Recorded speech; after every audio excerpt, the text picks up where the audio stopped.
characteristically, both of these teams have been as successful on the attacking side on Ruinberg. They are more comfortable with it and more confident. I mean, we played on that a little bit when we spoke the other day, the Kazna Hellraisers match. We're thinking, yeah, like, you know, Kazna are great on this map, but honestly, they got kind of dumpstered.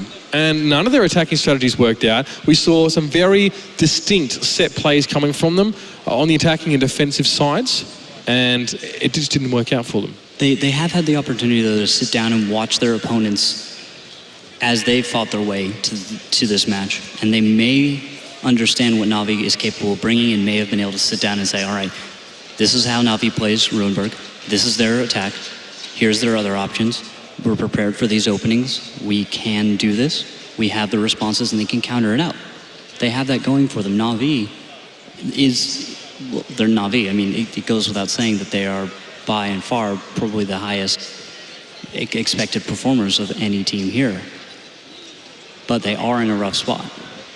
They're in a rough spot. You can see it on their faces as well. Strake normally extremely confident, carries himself with an air of, not arrogance, but just an air of just having mastery over his situation. You see him on the camera now, he's the biting the lip of the uncertainty is really apparent in him now. And it's funny because as a team like Na'Vi, and they, mind you, they'd never lost to Hellraisers on land, by the way. It was a 5-4 victory for them at the CIS finals. So it hits your confidence because as a team, to a certain degree, a lot of your confidence has to be manufactured by yourselves. It's not always as a result of, you know, Kazna crew don't sit with a list of their results and go, this is why we think we're good.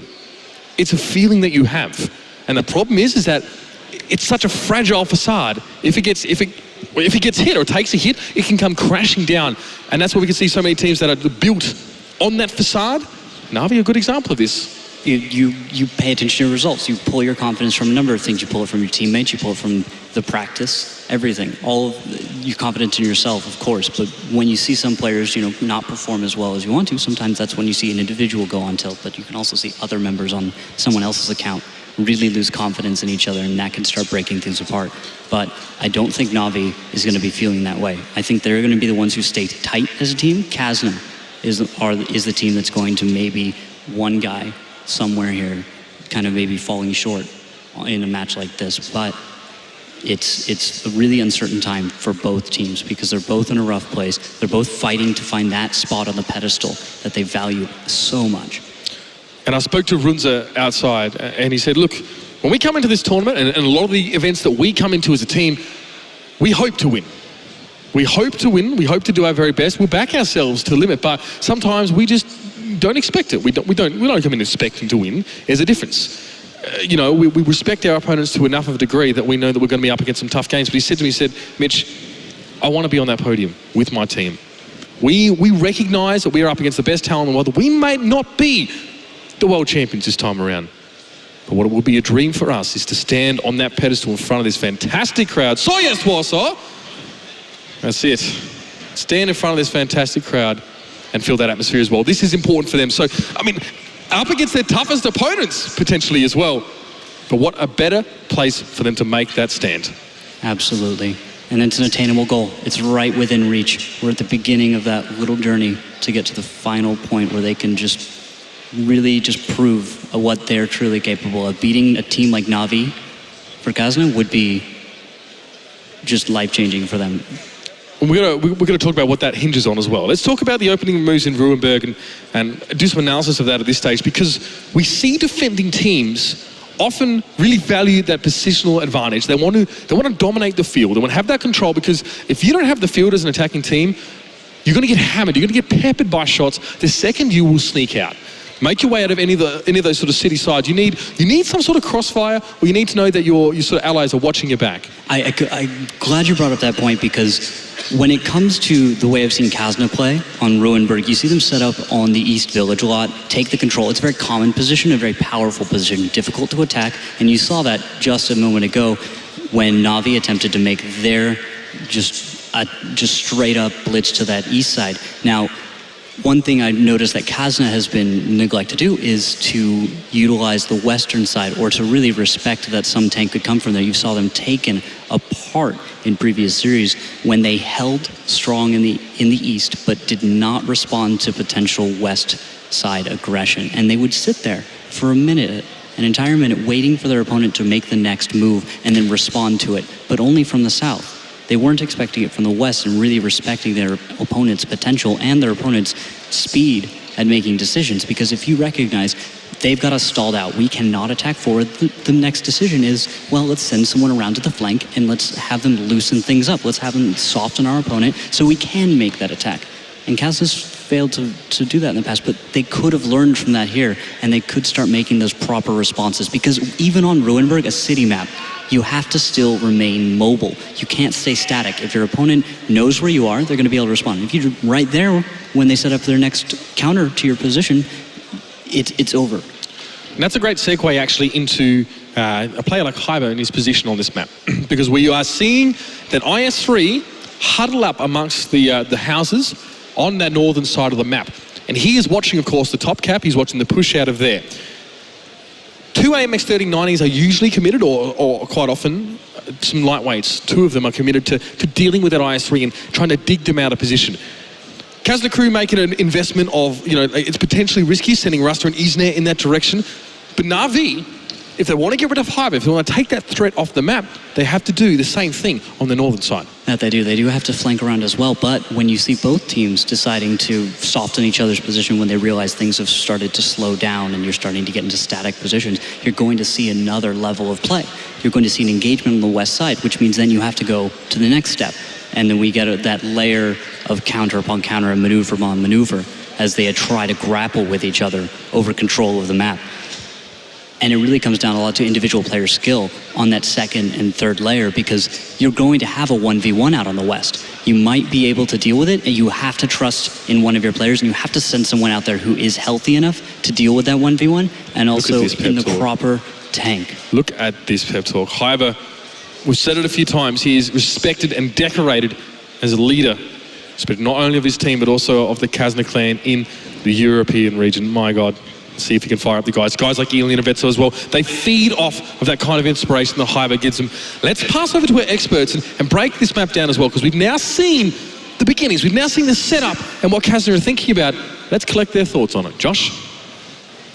Thank you, Mitch and Randall. As we do prepare for Ruinberg, we're going to kind of break down the map and how it's applied to each of our different regions that we're from. And in North America, it has been a fun map to watch and to see, but with the amount of changes that have happened because of 7x54, people are still figuring out different strategies. So Jonathan, you and I talking right now, what is some of the main strategies we see for North America for Ruinberg? North America definitely runs Ruinberg a little bit heavier. You're going to see IS-3s, you're going to see 5100s. We're going to go for that brawl. We're going to try and clip a tank down with the 5100, get in there with the IS-3s, do that static fire damage. We tend to shy away from the light tanks sometimes. We don't like those moving engagements like you've seen a lot of today. Definitely, and kind of those hold down positions, those anchored positions with some of those heavier tanks we see a lot more of in America. Not really the case here for CIS and RU. What would you say, Jordy? It's kind of the typical play style and meta for Ruinberg from your region.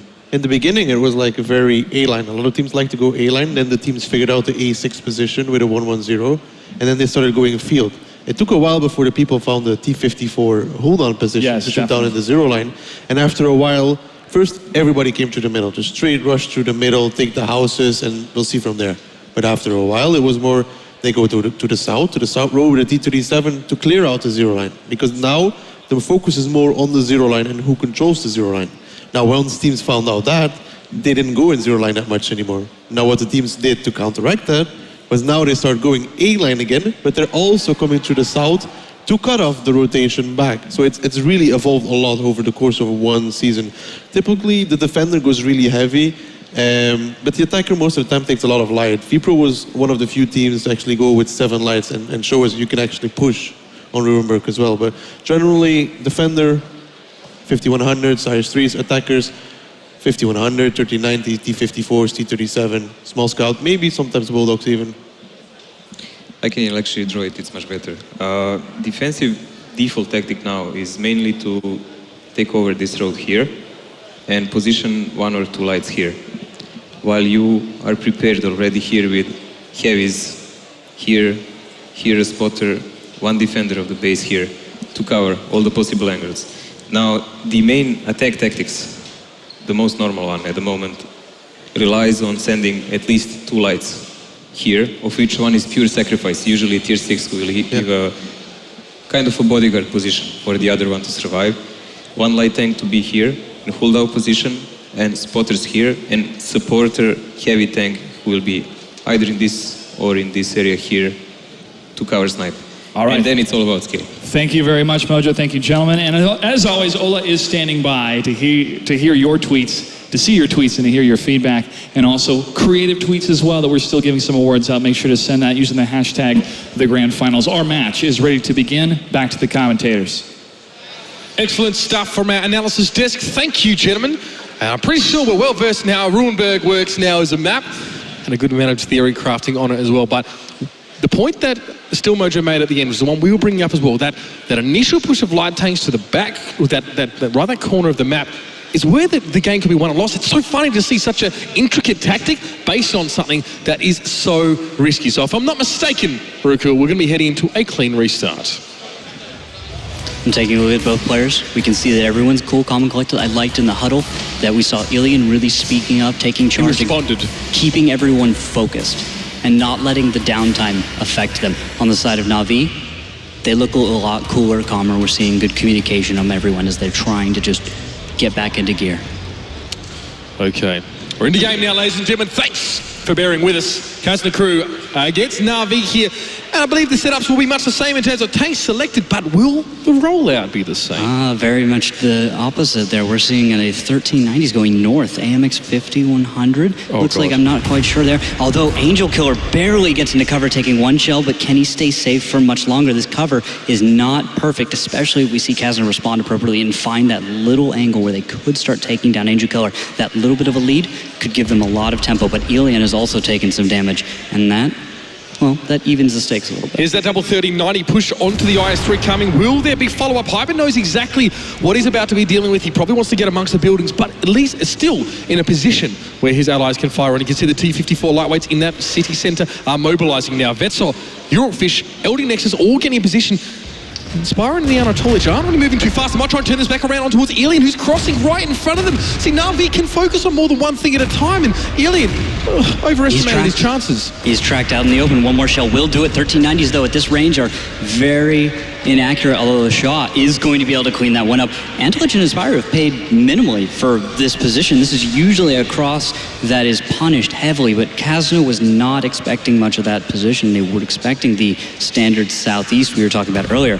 Now, we do have a T-37 one-on-one in the west side of the map as the rest of Kazna is going to try and deal with that northern cap. Now, those 239ers at the north, as we see Isna try and go head-to-head here with Angel Kill. This is actually a really important engagement because this will determine whether Kazna can flank the attacking force of Na'Vi, get behind them, and scuttle their attempts to capture. And looks like he's going to back off, deciding, well, let's play this a little safer. Don't overplay. Don't throw something away because guess what? That's a great call. We have backup on the way. 2 lightweights chasing down the T-37. If this is a kill, we're going to see a lot come out of this, although there is one lightweight down, Ilian. And that is huge for Kazna's ability to respond. They are not going to have the resources that Na'Vi will. Na'Vi is seeing tanks sort of being offered to them on a platter, and instead of proceeding with their original tactic of trying to cap, they will take these tanks, they will develop these small advantages. Now, not so small now, really. 2 tanks down for Kazna crew, and honestly, the loss for Na'Vi has been kind of minimal. Yeah, it's really just some hit points here and there. Slide is on the reload, so once he's done with that, I'm expecting Na'Vi to really just bring this home. They've got the 2 guns extra, which is just fantastic, and they're going to be able to abuse the position, abuse their numbers to just drag Kazna back and forth. They might even just slow play it out to make this as painful as possible and just try and mess with their opponent. Well, if this is still the Na'Vi we know, there's probably a good chance that's going to happen here. See, Kazna, I mean, health points-wise, it's fine. They just lack the guns in this situation. Hyper got a little bit battered by that first assault, but a reprieve was bought for him. A lot of those AMX 3090 shots were used on Ilian trying to get across. Now, Strake and Kiroid heading up towards these buildings here. They're going to try and get some position. Hyper is caught out in the middle of the open as well. Strake is just going to come across. Cool, calm and collected as he makes his shots. Hyper caught relocating. He's got to get cover now. There's no one to support him in position. Kazna was not prepared for this. They're going to lose this IS-3 for almost nothing. Actually, is there even any damage being dealt? That's a bounce on Inspirers. He's unable to get that connection. Eurofish really needed that. And Na'Vi is getting a lot of gains for very little cost. LD Nexus, Vetso trying to respond to the capture. They do have 3 tanks on the capture. Na'Vi, they're gonna make this one very, very quick if they can. Ruster will be pushing across. Do Kazna crew have enough time? They don't have the tanks in the position, and they're getting torn apart. Ruster out in the open does not have the cover. No one's in a static position to punish anyone who would be looking at him. Vecco's being torn apart, and that 5100 has so much potential damage, which is not being utilized at all. Na'Vi is handling this perfectly. This is Na'Vi, the classical style. It's clinical, it's effective. And honestly, they kept it quite clean in that game as well. More than happy to make these rotational movements. More than happy to try and catch people out. And to be fair, Kazna's losses were of their own fault. Hyber out in the open. Ilian deciding to rotate back across the field in that situation. It was Kazna trying to make up for some of the mistakes they were making earlier, which we were talking about, the fact that they wouldn't rotate around some situations, especially when the southern opening. They would stall a southern opening.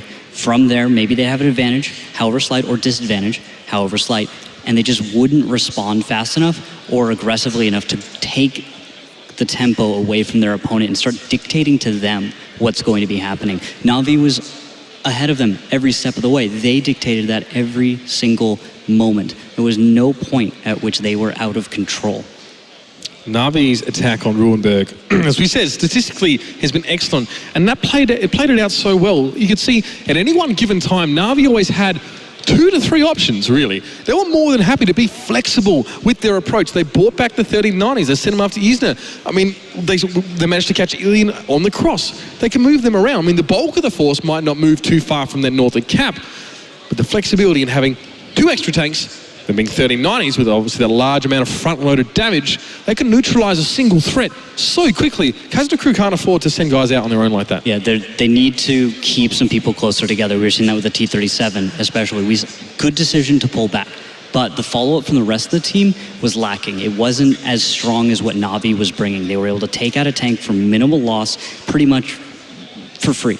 Almost no damage on those lightweights. And it's a situation where Kazna has to kind of take a step back and recognize the mistakes they've just made and then figure out what they need to fix. They need to rotate better. They need to keep together.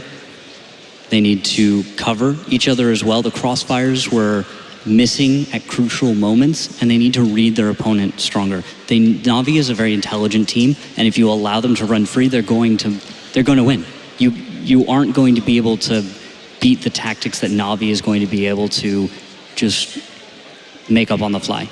It's just as you said before in the pre-game as well. When we're talking about the more viable strategies that we might see on this map, you said you must respect the West. You must respect an attacking team coming out of the cityscape and doing work on you. Yeah, it seemed like Kazna initially were fairly happy with that push towards the back corner of the map, but then Na'Vi completely changed up their approach in that reset, and Kazna crew were like, well, that cookie cutter approach from us doesn't quite work so well anymore. Yeah, and they weren't locking down members of the team. Let's see if they're going to be able to lock down Na'Vi this time, prevent them from playing their game. Safe to say the strategy didn't work out last time. They have to change it up. They are still defending.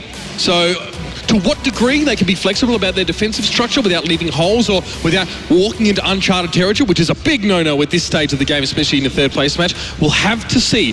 What are we seeing in the initial stages? All right, initial stages, a nice even split from Na'Vi. T-37 down the middle. Angel Killer's gonna do his spotting as per normal, and I like the cover fire. We've got the lightweights lining up to punish whatever that opening scout run is. It's very dependent though on spotting, but Kazna going across the north the way they are is that's a bold move, could work out against them. But Na'Vi has a number of members in the far south slide and Antelich. If they aren't able to come back to the north, Kazna could grab a lead and take down Inspirer, Lasha, Kirill for much less than they pay. This was okay until Ilian and Eurofish walked into the left shark. Kiriloid, granted, Eurofish actually took a shot in his tracks initially, but there's the crossfire. That's beautiful city play. This is the Kazna crew of old. This is the double IS3, triple 5100, double 3090 strat we used to see. This is old school and it's worked out so far. They've mixed it up. This is worlds away from their initial strat. But Vecco goes down and he's so crucial as a damage dealer for the team. And then you lose T-37 as well. The entire East is gone for Kazna. And where they may have had an overmatch before, Na'Vi Navi gives a little ground, flexes a bit, and they're going to lose only Inspirer for 2 tanks and maybe even be able to pick up a little bit more. Ruster should go down soon. There is a reason Navi were the initial world champions. This kind of stuff is what they were used to, and now it's almost like, well, going back to riding a bike after having done it for a little while. They feeling natural about this. Kazna went for something different. Ill-informed? Yes, I would say so. I really think they were definitely throwing caution to the winds. Look at these overmatches. Navi just turn around a corner, have 4 tanks on 1 every single time. Ilian can't afford to get involved here because he's going to get taken out very, very quickly as well. Losing Vincere in that first minute or so, that was it for Kazna Crew. Well, something about Navi you have to respect is in previous seasons, in the far past, you look at anyone who has just pushed into them and attacked. What has that ever resulted in? It's always been deflected, received, and just torn apart. No team has been ever able to just push right into Navi and overwhelm them very easily. It's not something you're going to do. Well, there's a bit of like a nod of assent, I guess, from LD Nexus there. It's like, yeah, we stuffed up. They made the mistake here. They can't afford to you can't afford to give Navi 1 round, let alone 2. This is Kazna's Ruinberg. It's weak. It needs shoring up. I mean, they've been banning Himmelsdorf all weekend simply because they haven't prepared for it. They have not prepared on Himmelsdorf. They told me that. And their Ruinberg is weak. Against the CIS Ruinberg, which is well-known, well-played Navi with 100% win percentage on the attacking side, it's slanted odds to start with. So yeah, they really set themselves up for a bad match when they went into map picking. Not banning Ruin, what were they afraid of more than Ruinberg? Himmelsdorf. Himmelsdorf? Absolutely, it would have been Himmelsdorf, absolutely. I guess you're right there. It's really a lesser of 2 evils, I guess, in this case. Hey, you got me Navi on Himmelsdorf, man. Yeah, it's not a good situation. Navi is just too good. You have to go with Ruinberg, but you don't have a strategy for that. It kind of bites you that you didn't end up spending the time and really figuring something out that was at least safe for a 2-2 result. This is why the best teams keep winning, because they know the maps well, they have defined strategies that they can execute effectively, and Kazna has always been a very pick or ban dependent team. Yeah, they have, because they try and focus at being excellent at this one pool of maps, being just brutal at it, and they probably could take it to Navi on a few of those maps. But the weakness that you have is when you get into one of those situations, like you're against Navi, you have to start going, you have to pick your battles and kind of accept that you're going to have to drop a few, but you're going to have to keep it together. That's going to be difficult for a team like Kazna, who are starting out on Ruinberg. They can transition to Cliff later, but are they even going to be able to pull out the 1, maybe 2? Is just, it's a stretch for them. So times like this, it's probably pertinent to bring to mind the weaknesses of Navi, or at least the ones that we've experienced over time and today. Overconfidence, probably not an issue right now. Nope. Arrogance, probably also not an issue right now either. They play standard, right? They're a defensive team. That's sort of how it's characterized. But their tactics and strategy is very, very strong. You need to take away the breathing room for them to execute it. These things take setting up. It's like scaffolding. They've got to put that together before they can, I don't know, build the tower, as it were, which, as we've already seen, has come crashing down in recent times. But Kazna Crew are not the team that's going to do that to you. Or if they're going to be aggressive against you, they're usually not thinking properly. They're usually not taking everything into account. Teams like EL Gaming, it's different. They are less cognitive and more mechanical about the game. Kazna, mechanical skill, probably not up to Navi's. Yeah, we're going to have to see if they can just mess with Navi. I think it means faster play. I think it means really taking every option away from Navi and dictating what's going to happen. Looks like Kazna's still got it together. They're not shaken by that first loss. Ilian really trying to make sure his message was delivered there. You can see really trying to convey some sort of information, but he himself needs to be very, very careful. He needs to keep thinking. The thing about Ilian, as good a player as he is, he can tunnel vision. He doesn't have this macroscopic view because so much hinges on him. He puts pressure on himself to do the damage and make the plays. Sometimes that's just not possible. Navi, they're a well-oiled machine. They know their role. They are all just parts of a very well-working object. And in the opening move, Kazna is going to try to just set the pace. Ilian going out in the open in an incredibly aggressive move, but he's walking into a absolute this should not work out for him. He should be gone already, actually. I'm surprised Navi hasn't taken him down because he's in the middle of every single tank from Navi. and they will be able to train guns on him, and he just is evaporated. For what? For what is the question? I mean, there were a couple of bounces for Eurofish as he came forward. Kirilloi is going to get jumped onto. If they can maybe trade a lightweight for an IS3, that might be worthwhile here. You can see it was only Eurofish and LD Nexus that took some damage in that process. So in terms of health points, it's not a terrible turnaround for Kazna crew. If they are happy enough having given up that lightweight, now Alien can also do some secondary calling. But the lights going around on the flank are going to be able to delay the cap, and that's not going to be a strong position once you're unable to succeed in this.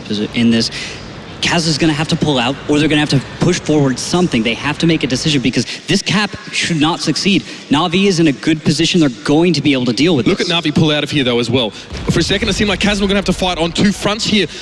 But Na'Vi are just going to prod their backside, and then Na'Vi come back for a little bit more. The base capture is ticking down. They are keeping themselves defended. Na'Vi must reset now. They can't afford to make any more mistakes, and there's the hit. And you can see now, Angel Kill and Aspira coming back around the rear just to continue to harass. They're just, bit by bit, they're pulling Kazna apart at the seams. Yeah, and Kazna looked like they were going to pull back. That's why Na'Vi was giving some ground as well. They said, all right, the best decision at the disposal of Kazna is to pick a direction and go. And guess what? They're probably going to go back into the city. It makes the most sense based on what we know of this team.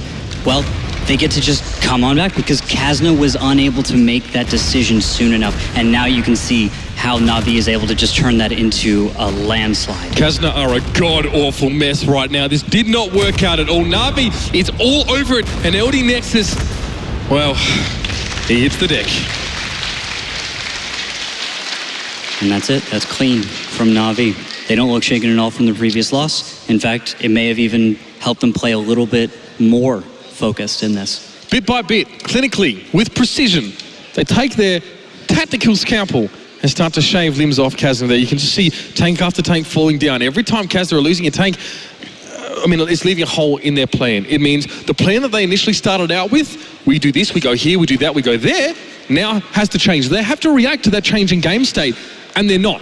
They're not reacting to the changing game state because they're sticking with the same plan. It's okay to persist with your initial approach sometimes. If you're losing players, sometimes it's expected. But Kazna crew did not have the resources to pull off that kind of play. Yeah, just not being mobile.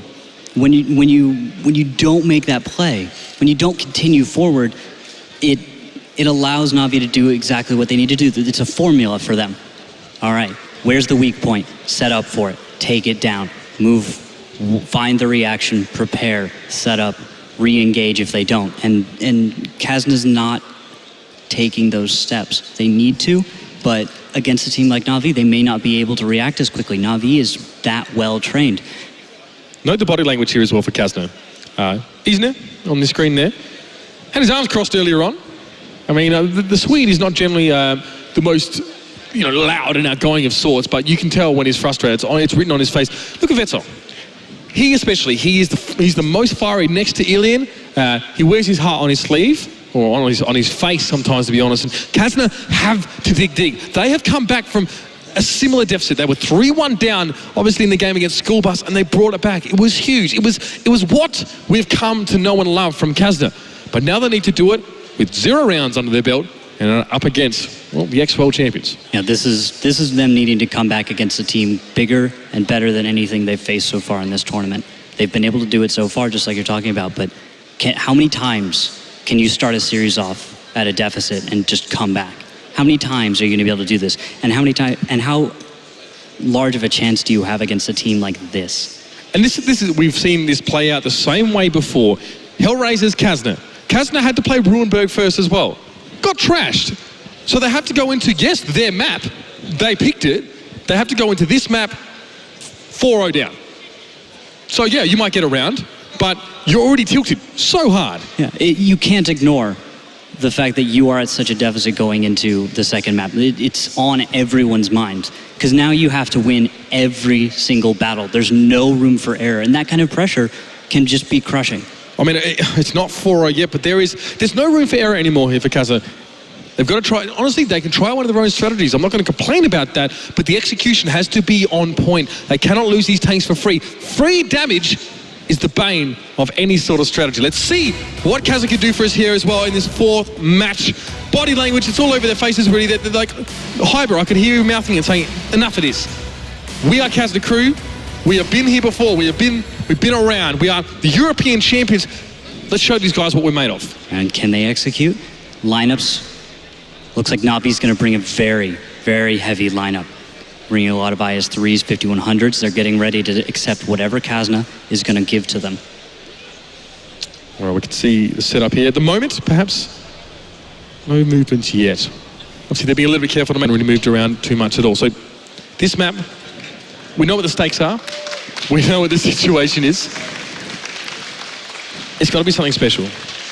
We can theory craft all we'd like, but probably what my biggest question is now, can Kazna justifiably, is there another strategy? Like, being a strategist and analyst yourself, can you perceive any avenues that they might be able to take that will yield a better result? If I were in this situation, it would be an incredibly difficult problem because you know what your opponent is capable of. You know you can't pull anything standard and play by the book in this where we are because Navi is just so clean. You were talking about how surgical they are earlier. And if you can't say that you are as surgical as that, you're not going to try a strategy where you're expected to perform on those levels and execute at those fundamentals. You have to find your own strengths. If I were Kazna, I'd be saying, all right, we know how to get some momentum. We know how to carry it all the way through. We also are excellent in a brawl. I have to get close to Navi, and I have to get close to them with an overmatch and follow that through. But I can't lose any of my momentum during that fight. Kazna needs to get close, they need to find the angle, and they need to pull Navi into a predictable position. Because they're so well trained, you can depend somewhat on reactions. If you show them maybe a little bit of a bluff, they might fall for it, and if you can get the read, if you can scout it out, you might be able to make a move from the opposite side of the map. So maybe a fake onto the cap, something in the mid, holding back, and maybe you could sneak T-54 lightweights, 1390s, something like that around the south, and perhaps catch Navi. But the timing... It's about getting them there, though, before... Yeah, that's the problem. You have to depend on them to do that. You have to get a little bit of scouting. You're going to have to pay. You're going to enter the fight probably at a little bit of a deficit, but if you can get your timings right, and this is an improvised timing, by the way, and that's a stretch, isn't it? I'm putting a lot on them, and this is an out there strategy, but I think that Kazna needs to try to pull something out of a hat to get this. Okay, well, this time, obviously, heading towards that lower road, relatively standard. They're not pushing out across the mid here. Staying together as a team this time, so the potential, obviously, for follow-up is there. Now, a key player for Kazna, who has not been performing these last couple of games, is Vincere. He's arguably the most important tank on his team. He needs to connect those shells. Exactly. And we are about to see that engagement. We have Angel Killer overwatching the position, spotting onto numerous members of Kazna. They know where everything is, except for the 5100s. So Kazna get the setup in the south, essentially, that they were looking for. Angel Killer forced to hot-foot it down the road. There's been no, commitment of those tanks towards this back corner. So in that sense, Kazna crew haven't had to trade into gaining this position. They get it for free. What do you think is the impact of having Vincere sitting amongst the city at the moment? Well, this is a very strange reaction from Navi to go ground like this.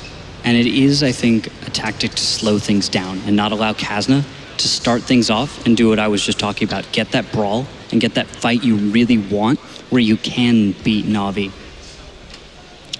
But the 5100, like you were asking, the fact that we haven't seen it yet doesn't mean as much because generally you can depend on it being somewhere, and he's not waiting with a trap in mind. He's just holding far back, maybe to flex, to counter out a flank position that we could see. So he's just kind of waiting in the wings, waiting for a trigger to be pulled. And you're seeing other members of Kazna kind of pull back as well. You can see Kazna were pinging in towards the city as well. So they haven't gained enough information yet from Navi to really make an informed decision about their positioning. Hyber is also probing for some information himself, obviously up on the lightweight here, obviously just amongst these buildings. Alien will go forward now. He'll be the first guy. He often is the first guy for Kazna, but often the result is he's the first to fall. And it looks like that's going to be the push T-5100. Veko moving up on the west flank. You've got T-54. Alien moving very far forward. This could work out against him. And if you just look at the lineup, though, of Navi, you're not going to be able to push into this very easily. And he hasn't seen anyone yet. The Kazna crew has only spotted these possibly two lightweights here on the map. They ping that. but they have no idea, no inkling as to where the rest of Na'Vi are. So this is a perfect situation. If Na'Vi want to push out here, if they want to burst out of the village, they could very well catch Kazna by surprise. That might be the plan. And it looks like it might be somewhat of what they're looking for. You're seeing everyone go back towards the south from Na'Vi, taking up those positions. Not over-aggressive, but calm. Lasha knocks down a tree. He's the first to show. Exactly. He's going to start going south, and this could turn out great for Na'Vi if they can get Lasha all the way down to the south, and if he can get some real cover behind an enemy. From there, Na'Vi can start doing it, but Kazna has the ability to deflect this and just shut it down. Russell's getting cleaned up already by his power slide. Na'Vi shoving all the way down. It's hard to hit them actually on that side of the trees. They're moving fast. There's a little bit of a dip there for him as well. Kirillon onto Isna as well. Inspira and Levsha. Now then, they're not caught. They're in a good position there. Turning the heads of Kazna crew in their direction. This is a chance now for the Anatolians to push straight down in the IS-3. Kirillon is there. Strikes through, has plenty of shells. It's going to be nasty for Kazna crew if they close this net. And if Na'Vi just decides to go forward, get Veko out of this, they're going to be able to take this overmatch, turn it into a landslide, finish this one off. You're looking at a lot of damage going across Kazna, and also they just lost Eurofish, lost Haiba. This is just going to be dominoes from here. Haiba just got shot from 4 different directions. That is the extent of the trap that Na'Vi have set up here. They kept themselves invisible. They set up, they moved, and they executed the strategy. How clean could you be? Lev Shah, the only player on Na'Vi to have fallen at this stage, and Vincere, the guy who we were concerned whether he would be in the action or not, ultimately wasn't there, and he's going to get picked off, just like that. Yep, Na'Vi knew exactly what they're doing. They read the situation perfectly and executed on time. And Beautiful. It's going to be it. Calm, cool, and collected. They know what they have. They have an insane lead right now going into the next map. On the surface, Na'Vi, they allowed Kazna crew to set up on the south, and that's almost like the classical approach that we see from that attacking team. If they don't want to go into the city, they will set up on the south. They'll use the lower ground to be able to hold down and just draw the enemy out of the village. So they got that set up. They didn't have to trade any light tanks like we often see in that corner, but Na'Vi still had other plans for them. Yeah, they pulled back a little bit, gave some ground. I loved that. The timing of it, the prediction, knowing your opponent like that and being able to just make it happen. Because a minute earlier, and they might have lost a lot of information and really kind of lost their grip on what to do. Because Kazna is the kind of team that could have switched it up and could have done something which would have caught Na'Vi off guard. But then, after they pull back for a little bit, they count the seconds, they say, all right, this has been long enough. Let's return to the previous position and let's execute. Let's take them down. And it wasn't until Lev Shah actually broke cover on that eastern side, moving down the road, that Kazna had any idea of what was going on. Na'Vi clustered together amongst the buildings, amongst the trees. They sat back, and all they had to do was gain just a bit of information, just a little bit. I don't know what happened there. Na'Vi's not giving it to him. Na'Vi's not going to give him anything, and Kazna Why should they? Why should they? Yeah, why should they? And Kazna can't go and attain a lot of that information without paying for it. They can't enter the village in the east without splitting apart and fragmenting themselves. Na'Vi is going to be in a position ready for you. Also, that lack of information, Na'Vi could have been going all the way around the map at that time, for all Kazna knew. They didn't have anyone in the far north as a trigger. They didn't have those positions. They didn't have that kind of control to be able to just push into your opponent. That would have been complete suicide. Kazna was in a difficult position where they had to take a chance if they wanted to win, but from our perspective, the answers weren't really there. They couldn't have just pushed forward. They couldn't have tried to pressure the cat very well. They could have tried to do something of a screen while trying to cap, but you have to leave forces behind in order to do that, which is risky. And you will come out behind against a team like Na'Vi. They will execute on time together, and you will lose the screen. You won't have enough time to make the cap fast. This is Kazna crew's last chance. This is their final opportunity to give themselves a chance to be standing on that podium at the end of all of this. This will be, obviously losing this will be 4th place for them. Na'Vi 3rd. Kazna crew, they've got to shake it up. This is Cliff. This is obviously the map where we saw Na'Vi, capitulate, as it were. But Kazna, they still need to play. They need to play better than Na'Vi, and the fact is they haven't been. These last 4 maps, not even remotely close. Actually, it's tough to say that to a team that I like as well. But Na'Vi are still Na'Vi. They are, and then Kazna earlier today as well on Cliff was having some trouble. Are they going to be able to make up for those mistakes? Are they going to be able to correct whatever errors there were and then take this to them?